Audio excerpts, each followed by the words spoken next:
Guys T20 world cup అనేది నిన్నటి నుంచి స్టార్ట్ అయింది. మనకి నిన్న ఒక్కరోజే 3 మ్యాచ్‌లు జరిగినాయన్నమాట.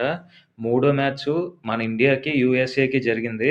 ఈ మ్యాచ్‌లో ఇండియా విన్ అయిందన్నమాట. ఇండియా ఫస్ట్ బ్యాటింగ్ చేసి 121 రన్స్ చేసిందన్నమాట. సూర్యకుమార్ యాదవ్ కెప్టెన్ ఇన్నింగ్స్ ఆడాడు.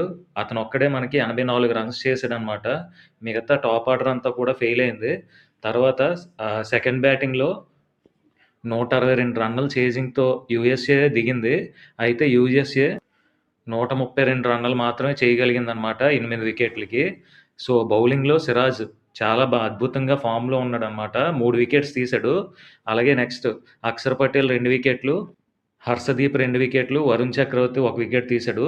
హార్దిక్ పాండ్యా అయితే పూర్తిగా విఫలమైపోయాడు ఈ మ్యాచ్‌లో. అలాగే ఇంకా 2 మ్యాచెస్ జరిగాయి కదా! ఆ 2 మ్యాచ్‌ల్లో వెస్టిండీస్ ఏమో స్కాట్లాండ్ మీద విన్ అయింది.